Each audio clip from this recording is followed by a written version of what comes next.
This is so exciting. We are here to talk about toxic fandom. It's kind of it's I was assigned to talk about it, and then it kind of hit me with the sort of gravity of the topic, and I'm like, oh, I hope I can do it justice. And of course, I wanted to have you on with me because we have been doing Sunday devotionals every Sunday since COVID started. Yep. And so we've become pretty good friends. We were friends before, but more so through this whole experience. And so yeah, it's going to be a really fun time, and I'm looking forward to hearing everybody's thoughts in the comment section. And let's talk about it. It's going to be good. Yeah. So before we start, I want to share a little clip reel with everybody, and hopefully this all works. It up today when I was There we go. I got 27 hate mails, all from women, because I liked this movie and everybody hated it. No, I do not think that these were like women standing up for Captain Marvel that were tweeting me, but they were saying they were women who were like, how dare you go against the feminist code of, not liking Captain Marvel. And I was like, I didn't say it was bad. They're like, I tore that movie apart to the point where I got death threats over the movie. Oh my God. And I was like, wow, guys, like, this is a movie about food. Like, can we please get perspective on it? And I wrote a really, really negative review, and to the point where I had to remove it from the website because people were finding my personal emails and my personal Facebook and stuff and coming after me. I hated Joker. Yeah. I got death threats for my review. I had to go to the cops to report a death threat.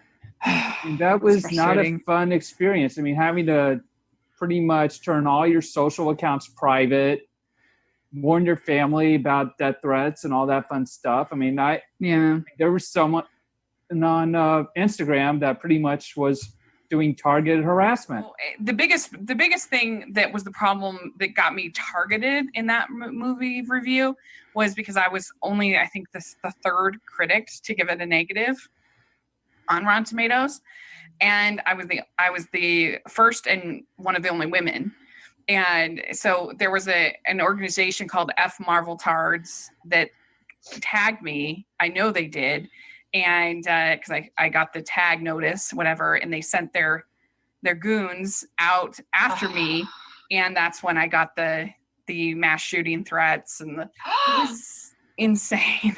To me, that's a totally valid point. And there were people like, "Oh, you're not even going to give the movie a chance because you're going into it expecting it." Like, and I was like, I made one point about how I was a little nervous. I did not like it, and that was the most hate mail I've ever got, was how could I not love that movie? Yeah. And I've tried to rewatch it, and my opinion, it stayed the same.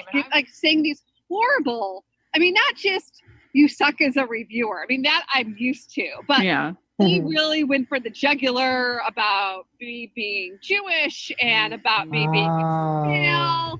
Just you name it, the way I look, you name it. They like, I mean, to the point where it's like, your family will die. This is not a joke. It wasn't just me, it was my family. Why, like, your people should have burned in the Holocaust, your family. I mean, it was just, you couldn't believe it. It was shocking. I actually got up and left the screening. My review goes out, and I start getting, like, hammered on Twitter. And people describing the ways they want to see me die. And saying, things about my husband and my kid, like, oh, I wish your kid hadn't been born. I wish he'd been born with birth defects. Things like, you must not be satisfying your husband. I mean, So what is your initial, you hear that, and what is your initial thought about that, those experiences in that video? It's just sad because movies is art. And maybe I have this perspective because my grandma was an artist, but, and she did, all kinds of different paintings, and her thing always walking me through it's art, and some of it hits you and some of it doesn't. And that's okay, because if it's not for you, it's not for you. And For some people, the whole superhero craze, they have superhero fatigue, and it's not for them. I can't get enough. Give me more DC and give me more Marvel. And in the midst of that, there might be stuff I love. There might be stuff I don't like. And it's kind of sad that here's something that's fiction. Here's something that's art. And you know, we're reviewers. So like what we want to do is we do want to take it apart. And the reason we're doing this is because for us, it's fun to take it apart. It's fun to look at the working parts and talk for us about what worked and what didn't work. I mean, part of that is what's fun for us. And so it's hard when we're doing what's fun for us and we're talking about what stood out to us, what speaks to us, what doesn't speak to us. And then to get those kinds of responses, it's sometimes it's just flat out scary. And at the least, it's just incredibly frustrating. Yeah. And sometimes I have to wonder, it's like, did you even watch the movie? Like people that are sending Daniel Salzman death threats over Joker. I'm thinking, did you watch that movie? Did you understand what the movie was trying to say at all? I mean, and the whole point of that movie. I mean, I didn't love it, but like the whole point of that movie was about how we're ostracizing people and treating people cruelly, and like, it's the whole point. That is the point of that movie. Which speaking of that. Long before that movie came out, I did a reaction video, and I don't know if you're ready to talk about this yet, but I did this. I did this reaction video when they first released a picture of Joker's face. So to defend myself just a little bit, all it was, if you guys can remember back that far, all it was just the picture of Joaquin Phoenix's face and the clown makeup. And in my mind, I just went, he just looks like a circus clown. And so I did this video and it was negative because it was a negative reaction. And when I say negative, I don't mean I just sat there and I bashed it and this movie's going to be awful. In fact, if you guys go back and you check out that reaction video that I did, one of the things that I even said in that video is I have to remember this is out of context. If in the context of his costume and in the film, this could probably work and be incredibly awesome. But right now, out of context and just seeing this, I don't entirely like that off the top. And I really did try to frame it that way because I realized what I was looking at. So I ended up with 74 likes, 271 dislikes, which leads to 345 engagements of people that hit likes and that dislike button. And I had 154 comments. And, you know, most of those disagreed with me, but they were polite about it. But then there were those that were, how long are you going to hold on to that hair of yours? Just let it go, man. So they didn't like the video. And so rather than commenting on my content and what I said, and it's not a death threat or anything, but it's still mean, right? Yeah, it's still mean. They went right past what I said and wouldn't engage me in my thoughts or my opinion. And they went for what they thought would hurt my feelings the most. It's like all the people that will think they're really hurting my feelings if they say I'm fat in a video. And I'm just kind of like, do you think this is new? Do you think you're the first person that's ever said that to me? I mean, I wouldn't be putting myself out here on YouTube if that was going to hurt my feelings. Are you kidding me right now? And so it's just like, well, you might have had something interesting to say, but now I don't care what, because you're obviously stupid. You're not interesting to me at all. If you think that is going to hurt my feelings, it's just ridiculous. But to me, it was just an interesting thing because one person, all they did was they wrote moron in the comment. And I remember what I wrote back to them. I didn't write it down in my notes, but I remember writing back, why the name calling? Why not just engage me in this? Okay, so you disagree with me. We're going to have a far better conversation if you just tell me why you disagree with me, and then we could have a really cool DC conversation. And so in my mind, I'm thinking, so because we disagree, you can't have a good conversation. You have to attack me viciously over something that is fiction rather than have a cool conversation about something that is fiction. Obviously, you're passionate and I'm passionate. Think of what we're missing out on right now.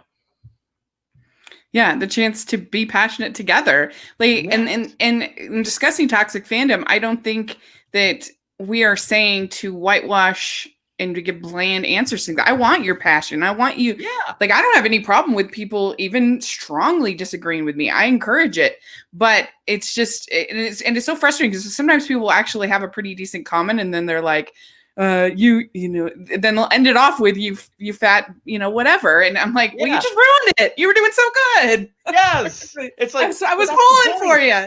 I mean, let's take you and me. You and me disagree on Man of Steel. You dislike it, but I love it. But I think you and me have had great conversations without compromising our opinion on it. Yeah, and because you and me, we don't compromise our opinion, it gives us that ability to have a fantastic conversation. Like you caused me to look at Man of Steel in ways that I wouldn't have before. Same. And, yeah. And I hope, I'm hoping I do that same for you. Yeah. And I think that's supposed to be the fun in it. For instance, also, I don't like Batman v Superman as much, but I got a really good friend I went to high school with who loves it. He's got a channel built, and he started talking about the Snyder Cut and how much he loved Batman versus Superman. But his love for it gave me a different respect for the movie that I didn't have before. Yeah. And so I think that's why we should have different opinions. It's so difficult when you just go straight to the name calling and threats, because it's like, well, this is fiction. You're missing the point of the conversation.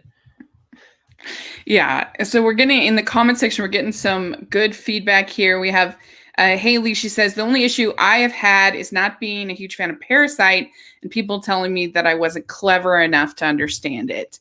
And that's also extremely frustrating when people will just dismiss what you have to say because, well, you're just not smart enough. Like, yes. I actually, Haley, I did a video for The Last Jedi, and I entitled that video A Raw Conversation About Movie Expectations. And what it became about was toxic fandom. I had my nephews watch The Last Jedi, so I was watching it with them and their dad and my other brother-in-law, and we were watching it, and their childlike wonder, like the three of us adults did not like that movie, but their childlike wonder caused us to have fun in the experience, even if we didn't like the movie. So I did a video about that, and somebody's comment in the video was, well, then you're just stupid. If you want me to watch a movie like a child, then, you know, you're just that. And all they did was they called me stupid, like I didn't get it, and like I didn't get Star Wars. Right. I'm like, what? He's like, I'm just trying to have a different perspective. I'm just trying to think about this in a new way. Congratulations for my point. I think that a lot of this, I was trying to think of what is it that causes this to happen? Why do we behave this way? And I think a lot of it is our need for some kind of tribal identity, that we, as a human being, we want to be connected with others. It's just an innate desire. And it used to be you kind of got that tribal identity from your family, from your friends, and increasingly, especially in this world of quarantine, you have to look to strangers online to form this kind of tribal identity. And you know, belonging to something is really important to humans. That's how we work. And so we've kind of formed this tribal identity with other people who like the same stuff that we do. And so if you criticize this thing that we like, you are not just criticizing the thing we like, you are criticizing us and our tribe. And that's where I think it gets into problems. Yeah. You and I were having a conversation off camera before one of our Sunday devotionals, and it was about like the tribe of Marvel and the tribe of DC. And I think sometimes that DC tribe can be a little bit more toxic. And as I'm thinking about it, I think it's because Marvel kind of runs things right now with the MCU. They are the most popular. And you know what? I'm a DC. I love DC. But I have to admit, the MCU is incredible. And even the worst movies in the MCU, I still absolutely love. Like, I love the MCU. And the DCEU just, until recently, hadn't really been connecting with fans the way we had all hoped. And so when you have that tribal identity, it's like, but you can't talk about my DC. DC is awesome. And you know, and so it's almost sometimes out of this thing of insecurity of, no, you can't come against my team. And sometimes because I am a DC, when I do a DC video, I'm a little bit more critical of it. Not because I don't love it, but because I really do love it. Yeah. And so I have my own thoughts. I have my own opinions with these characters I love, with things that I'd like to see. And so sometimes it does make me a little bit more critical, but it doesn't make my love for DC any less. And I wish that, you know, we could understand that. You know, if you belong to Marvel, if you belong to DC, it's all superheroes. It's fun. And that's the point of being a Marvel or a DC is having fun with that. Yeah, and I think these tribal sort of divisions can be a positive thing. It can give us a sense of belonging. It can give us a sense of something that we have in common with people. It can form bonds with people. We can make friends. All those things can be really positive. But I think that we need to also sort of be cognizant of what tribe we're in, and because that's the thing that causes wars and horrible atrocities, is when people when you lose the humanity of other people, then that gives you cause to do horrible things to them. And so I mean that's how people justify all kinds of horrific things that have happened in history, whether you're talking about the Holocaust. And I'm not saying Toxic Fandom is on that level, but I'm just saying that it's the same kind of mentality that I've grouped this other person in a group, and I've made them therefore less human than myself. So I can do horrible things to them, and I can treat them horribly. And so we have to be kind of cognizant of that, and that I'm in this group and it's a great thing and I love it and that's awesome, and I am gonna defend it, and that's great too. But I'm not going to allow it to treat other people the way I wouldn't want to be treated, and the way that they deserve, just as humans deserve to be treated. And I thought a lot about actually in the Breakfast Club. Because in the Breakfast Club, you have 5 teens who are in all these different cliques, right? Yep. And you have Brian, a character, the kind of the nerdy character, and he says, "What is going to happen to us on Monday? Are we still going to be friends?" And that's when Claire says, "Do you want the truth?" "I don't think so."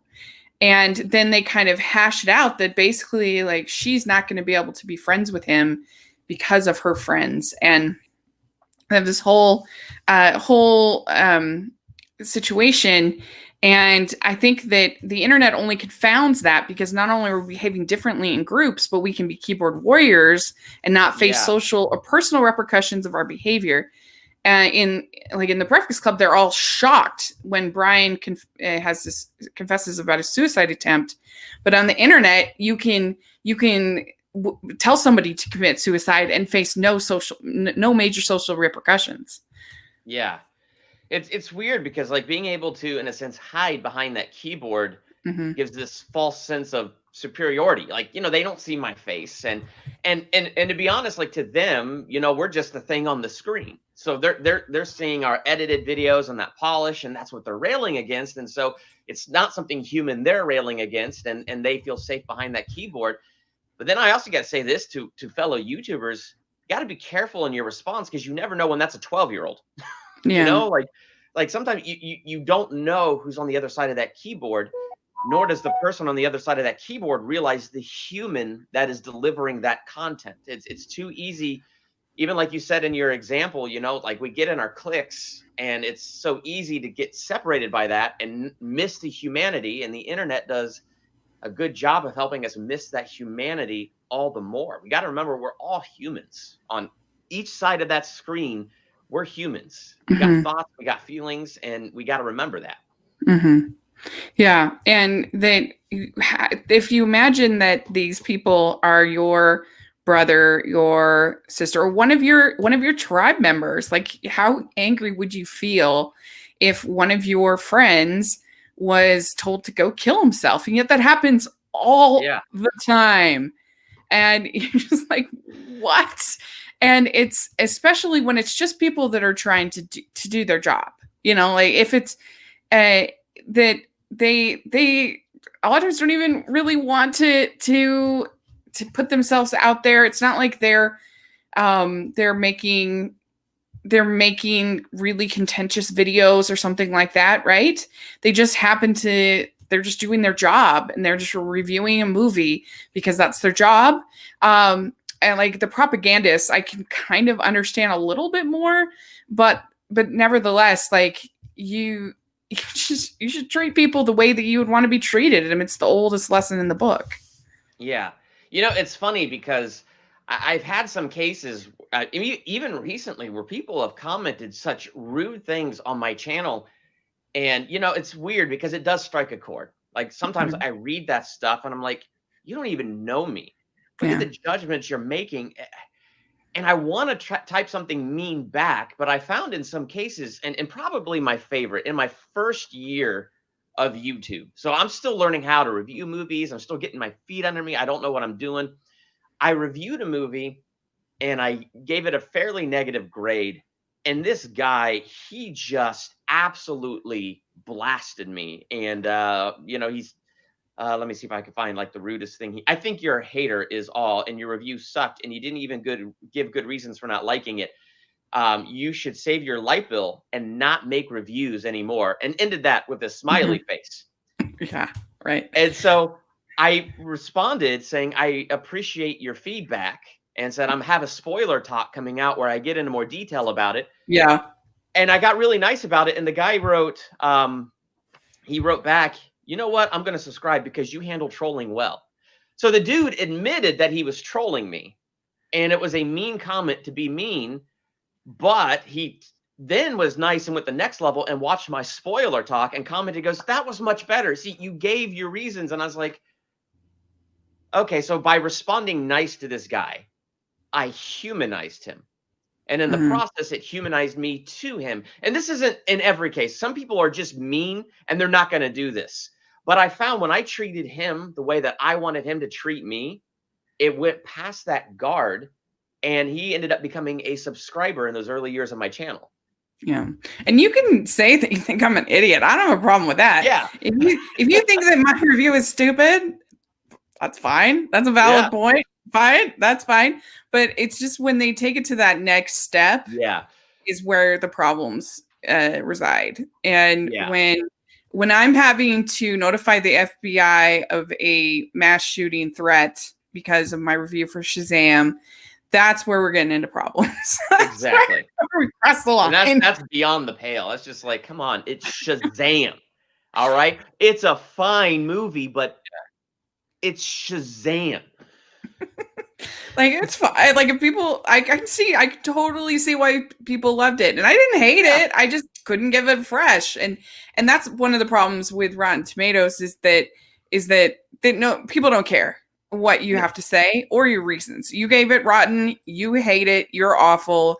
You're against our tribe. You're against who I am as a person. And that's all, all that matters. And I don't know. I think that what has also happened is sort of what we dealt with sports for a long time now is kind of crept into these giant corporations. Like you used to feel like, well, you can't criticize if you're a Yankees fan, if you're a Red Sox fan or whatever it might be, you can't criticize. Then you're criticizing me and my team. But the thing that's like, I guess, better about sports in this regard is that sports has obvious winners and losers. And that's not the case with art and with film. And so like, there's no, people just like whatever they like. I mean, I have things that are I have movies that are under 10% on Rotten Tomatoes that I like, or under 20%. I mean, I love Fran Drescher, and she's been in some stinkers.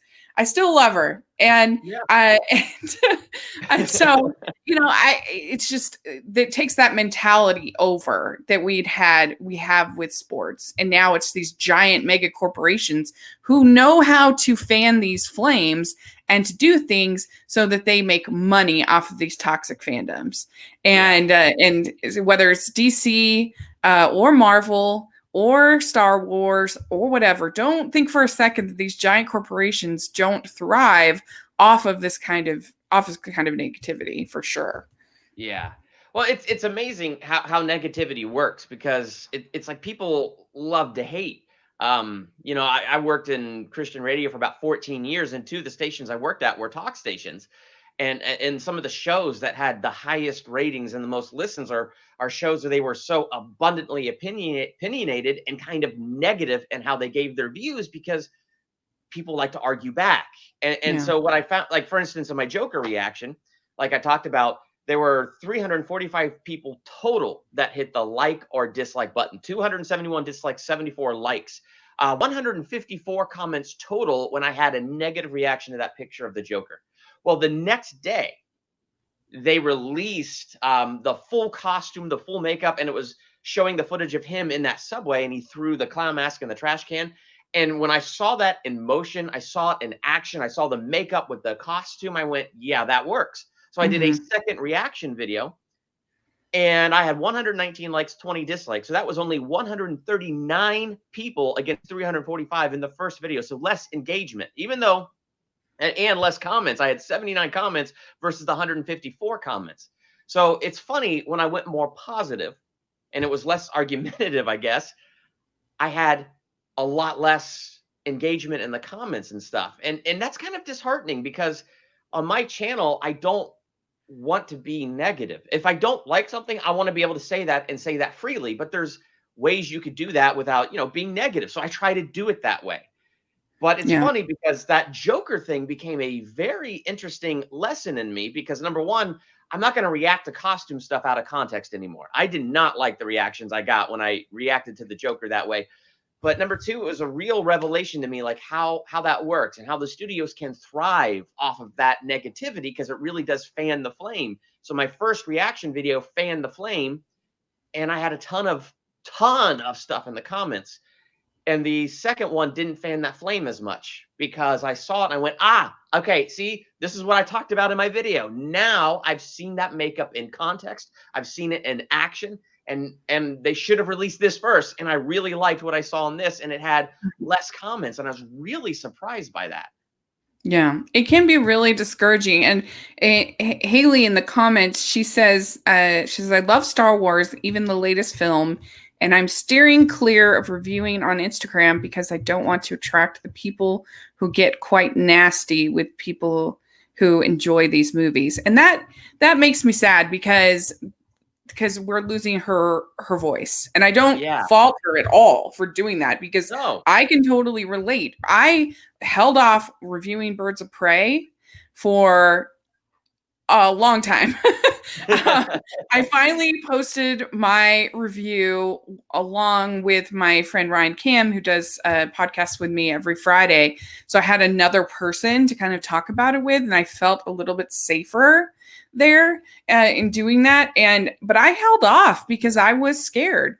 I mean, I did not want to go through what I had gone through with. I mean, I liked Birds of Prey, so it was, I guess, going to be a little bit easier. But it's kind of no win with these comic book movies, because if you like it, then you're stupid, or you're bought and paid, or whatever it might be. But if you don't like it, you're a hater. And well, like what Haley said about Star Wars, to me, that's the same thing. I had different reactions to The Last Jedi. The first time I saw it on the big screen, I thought it was okay. I enjoyed it. The second time I saw it, I liked it a little bit less. It's kind of like my opinion on it refined the more I saw it. Up until the last time I watched it, I went, I don't know if this director gets Star Wars. Like that was my thoughts the last time I watched it. But it's funny, because I could get online and say, I love The Last Jedi, and I'm going to get haters like crazy, Haley. Or I could get online and say, I love The Last Jedi, and I'm going to get haters like crazy. I did like The Rise of Skywalker. I thought it was a fine movie. And when I consider the fact that it had no plan, that the whole trilogy had no plan, I was like, okay, for pulling that out of thin air, that's not the worst. I could see where it could have been way better, though. Like, there is so much potential for this to have been fantastic, and it wasn't there. But even saying that, it's amazing how if I say I like it, I will get the haters. If I say I don't like it, I'll get the haters, which is sad. It's Star Wars. Star Wars is just fun to talk about. It should be just fun to talk about. And it's interesting, because Lex Reviews, he says, controversy equals more engagement. He says, I mean, for me, it's the same thing. I'm more interested in a controversial opinion than a popular one that leads to it being shared around more engagement. So there's no doubt about it. If you want to host content that you're going to get a lot of views, certainly a big way to do that is to post a million videos about Brie Larson and how much you hate her, or a million. You're going to do it's a fact. Your channel is going to do well. That's true. But I guess you have to decide what kind of human you want to be. Yeah. You want to be like that, and you want to live your life that way, then I don't know what to say to you, because that is not how I want to live my life, and that is not a kind of person I want to be. And so, I don't know. I mean, it is true. You are going to get more, if you call that engagement. I don't really call it engagement, but it's profitable. So, which is sad. And the thing is, it's like, I am interested in opinions that are different from mine. So on my channel, I want to be able to be strong and give my opinion on a movie. Sometimes that's scary. It just is, because, you want your channel to be successful. You want to have thoughts that other people aren't having. You want to be yourself and just give yourself on that channel. But that's where it can get scary, when people get mean in their disagreement and get scary with their disagreement. So like, I walk that line on my channel. I have my opinion. I'm going to be honest about my opinion. But I also want to word that in a way that if your opinion is different, I want you to feel safe on my channel to give your different opinion, and know you and me at least will have good engagement, positive engagement back and forth. But sometimes that's not always so popular to do it that way. And so it's difficult to even walk that line. Yeah. I thought I would share real quick, because we have to be careful. It's not only that there are these corporations that are trying to stoke this kind of outrage because it's profitable for them, but there are definitely YouTube channels, and there are Facebook groups and other things where that's their whole thing, is to stoke this kind of outrage and this kind of thing. And so I thought I'd just share really quick this group on Facebook. After I posted my review, things had like calmed down for a day or two, and then I got tagged by this group. You'll see, I won't say that profanities, but I apologize. But they made it their mission that they were going to get me off of Rotten Tomatoes, and that I am this RT sheep is spoilt by Disney movies. Let's invade her profile and teach her a lesson. She just deleted her Shazam review, which it had been so bad that I needed a breath. I needed a moment. And so I made it private for a couple of hours. And then we make sure she deletes herself from Facebook and YouTube and never reviews a DC film. And then about an hour later, I get this in my messages. Which you can see that? Yeah, I can see that.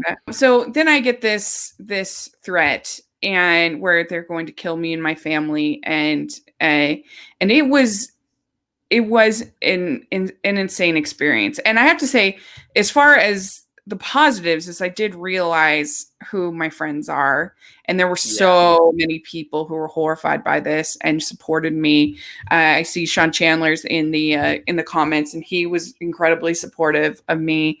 Just a bunch of my friends kind of reached out to me and were there for me, and I appreciated it. My brother came down and stayed with me, and I was crying, and I'm just like I was watching a Hallmark movie, and I'm just like, are we okay? I'll just watch. And I thought that I was pretty strong. I had been posting blogs and other things for almost a decade, and I thought that I was pretty strong and that I could take it, and it really threw me. It really did. And so they had to notify the screening company, of course, when there's this kind of thing happening. Mm-hmm. And then I had to have escorts to and from screenings, which was just a weird experience to have, but I'm grateful they took it very seriously. And then they had to notify Warner Brothers that this had happened. And so it was just, the whole thing was nuts. And I don't know. It's something that it definitely changed who I am as a person, which maybe that's kind of sad, but I just had a really hard time kind of getting over it and being strong again. And when I finally just this last week, I finally had the guts to post about DC content again on my channel. And I posted my thoughts on the DC fandom, which were some positive, some negative. And I have a small channel, so it's fine. But I don't know. It's people need to understand that this really does impact people, and that it's not just a joke. Yeah. And this is where our conversation goes back full circle to what you said earlier. It's the golden rule. Treat others how you want to be treated. And it's just movies. And it's hard to say that because I have a movie channel. I'm passionate about movies. In fact, I am Team DC. I love the MCU so much, and I love what the MCU has given us. But when they did DC Fandom, I was like waving my DC flags. I mean, I was so excited. I even got excited for the Suicide Squad, and I didn't like the first Suicide Squad. So I was cheering on my team, DC, during that time. But treat others the way you want to be treated. I love being Team DC because I'm passionate about DC characters. I also love Marvel characters. It just shows you that I'm passionate about superheroes. But we got to remember that humanity and treat others the way we want to be treated. If you're watching my channel and you firmly disagree with me, or you're watching Rachel's channel and you firmly disagree with her, that should be something to say, that's awesome. Think of this great conversation we're going to have. Yeah. Rachel, some of my favorite Superman conversations have been with you because you don't like Man of Steel. And I love digging deeper into that movie and finding more reasons why I liked it because you didn't like it. I don't know, like I enjoy that difference of opinion, and I enjoy that conversation so much. And I feel like when we don't treat others the way we want to be treated, when the keyboard warriors forget that's a human over there and we're arguing over art, and then also when the YouTuber forgets that could be a 12-year-old over on the keyboard, and we both miss the humanity, we miss great opportunities to really have fulfilling conversations about what means something to us. Yeah. And you miss out. And I think a lot of times those profitable YouTube channels, they're not something that is going to last. If that's their only content, that they are, making a million videos about Brie Larson, and it's not something that is going to, I doubt in 5 years, 10 years, that you're going to see those same people, doing that same. Obviously, they probably will move on to the next thing that they can trash. But I don't know. I feel like even most of those, they are people that don't last very long. They don't have any lasting legacy. So, what do you want? What do you want out of your life? Do you want something that actually matters, and to make real friends, and to actually, and I was thinking about it, that most of us, when we watch Back to the Future, we relate to either Marty or George McFly, and we want to be in their situation. But are we being the Biff Tannens of the world? Is that who we have ended up becoming? And is that what you want out of your life? Yeah. Yeah. Oh gosh, that's a really great analogy. I love that trilogy. And I'm like, no, I don't want to be a Biff Tannen. Oh man, that's a good one. Yeah. And Colleen, one of my friends, Colleen Lowe, she says, I knew you'd bring up Hallmark in this conversation. What a scary time. And I have to say that Love to the Rescue saved the day. It was it always has a special place in my heart because it was the movie that I watched when I was kind of having a panic attack over all of this, and I love that movie. So we all have our safe spaces, I guess. Yeah, we do.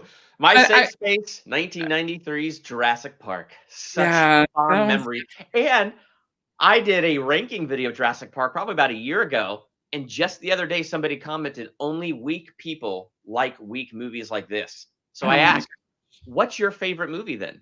And they said, and then, I just kind of continue with that and said, so what's your favorite movie? I just really like these movies. I think they're great. And, kind of went back and forth on them. And he goes, like I said, you're weak. And I'm like, man, I gave you an opportunity. I asked you what's your favorite movie.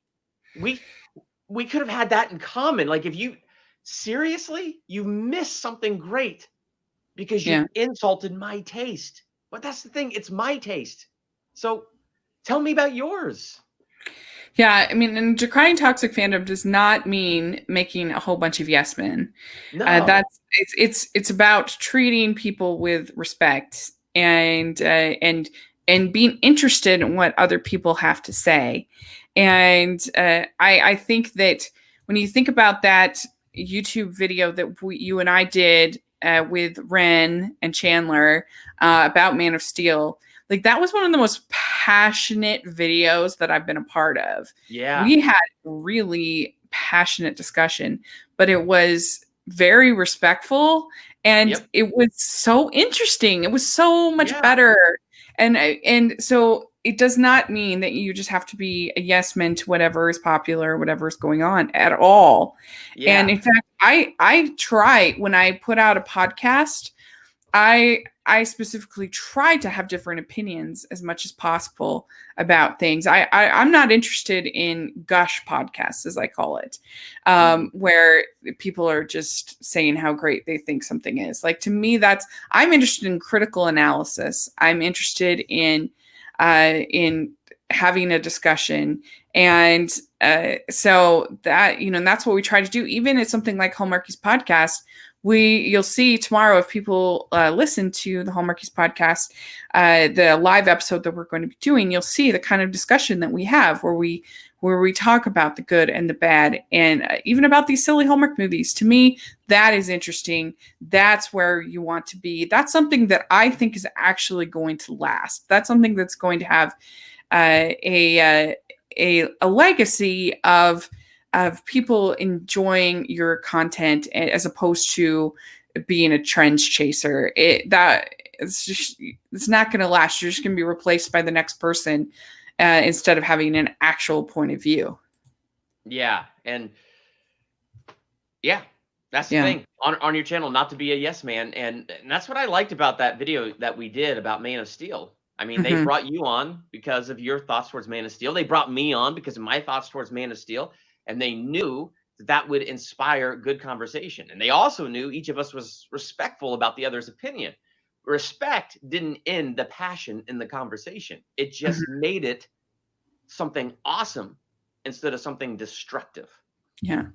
So what do you think, if you were going to give advice, both as people that are watching videos and people making videos or podcasts, to try to make this better? How do we make this better? I'd be curious in the comment section for your feedback as well. How do we make this better? I think as content creators, we do have to be fearless. And I say that as one who does, I honestly do struggle with that, because I don't like the toxic part. And so I try to look at things from both sides. And I think sometimes that can make me a little more vanilla when I need to really pick a flavor and just be honest about what I feel. Being honest about what I feel about something doesn't mean I have to be a jerk about that. Yeah. And so from the creator side, I'd say just do what I'm working on. We got to overcome fear and just say what we honestly think. And when that jerk comes, because there will always be that jerk, you never know when that jerk is a 12-year-old. Like, you don't know that person on the other side of that keyboard. And to the person on the other side of that keyboard, I'd say, that's awesome that you have so much passion, that you disagree with that person who's talking right now. But they're also a person. Yeah. And I would say to you, think about the conversation you could have that would be so cool and so good that you could stand your ground and stand your opinion, but have an informed opinion without being mean.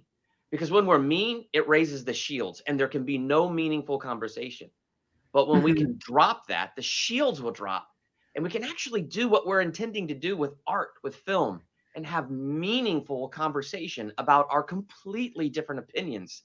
Honestly, it's the people who disagree with me with respect in the comments where we can actually have the most back and forth and the most interesting discussion. Yeah, I think it's true. Trying to have your own voice, trying to speak out, and I think there's a time and place for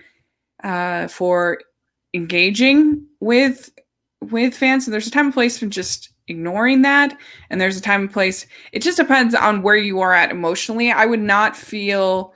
I don't think anyone should feel badly if you're like, I'm going to sit this one out. I'm not going to engage with this. And that's what I did earlier this year with Birds of Prey. Yeah. But then also recognizing the power of your voice and taking that leap of faith and finding a way to speak out too, because we do need your voice. We need what you have to say. And so there's a balance there, and I haven't figured out that balance completely. It's a day-to-day situation, but I think that's what we have to try to do as best we can. I also think that you use whatever you can to report when you see it, and to block if needed, mute if needed, whatever, depending on the situation, of course, and then engage with the right kind of people, and you start to build a loyal audience that will then support you when those people are being terrible. And so that's what I would recommend. And I think sometimes maybe people are like hesitant to leave comments or just listen to the product, which is fine. But I do think I would encourage people, if there's something that you like, especially if you know that the person's video is kind of maybe a little controversial, I'd encourage you, please put a comment in, support and share the video, and it can go a long way. And it's just a small, simple, nice thing that you can do for people to make them feel good about themselves. And so I would encourage people to do that. But yeah, Haley makes up a good point. Says, but it's not just reviewers. Celebrities are being chased off social media by threatening comments such as Daisy Ridley. Yeah, there's no doubt about it. And I mean, I only got like a 10th of what some people, because I think I used to have like a little bit of an attitude of like, well, they're famous, so that they asked for it. And I think I got a small portion, and it was incredibly difficult. And I just thought, oh my gosh, I don't know how Rian Johnson or someone like that is still functioning as a human, because I got a tiny little bit of what they have been through, and it is brutal. So yeah, I don't know how Rian Johnson does it, because even I made that comment. Did he really get Star Wars? Like, that was the last impression I had the last time I watched The Last Jedi. So if he's watching, he's a talented director. And I feel like anybody who's a director or actor who was offered Star Wars, they'd be foolish to say no. You take Star Wars. But, it's like, it's got to be difficult because, they're trying to take risks. They're trying to do something different. And I didn't like that movie, but it doesn't matter. He's still a human being. Yes, he is still a human being. Yeah. So a guy at the movies, he says, I feel like there is a respect factor as well, which has been lost in society.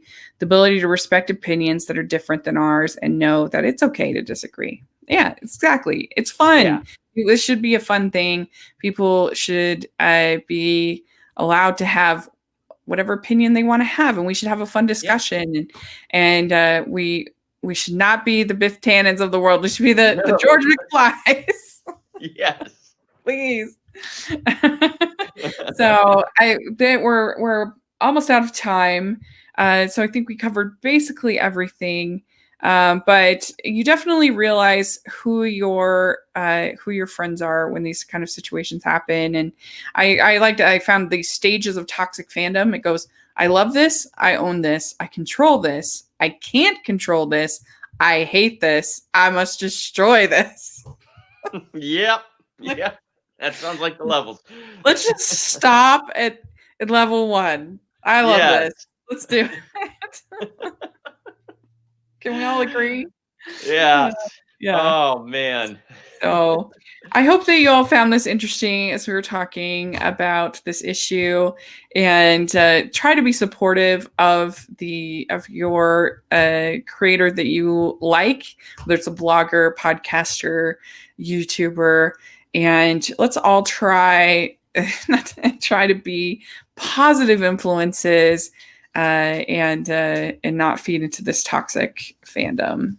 I think that would be amazing. So Thank you so much also to the great comments that we got. I really appreciate it. Yeah, and thank you guys so much. Yeah. So where can people find you and your content? Well, my channel is, as you can see right there, Wait, I can't point the right way. You got it.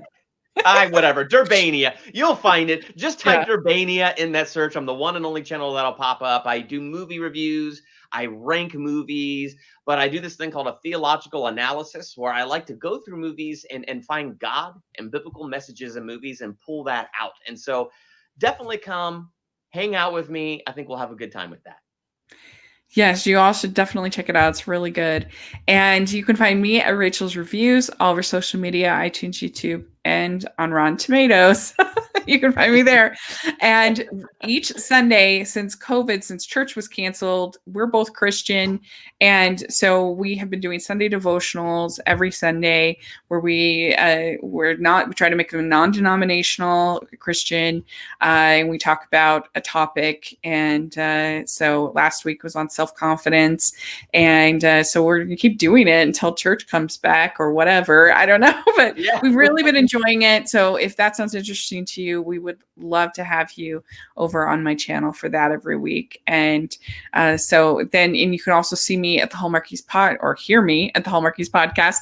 And we're going to be doing our first live episode tomorrow here for the film festival, where we're going to be talking about the movie Hitch tomorrow. So that's going to be super fun. So make sure that you're there for that as well. So there we go. We did it. Yay!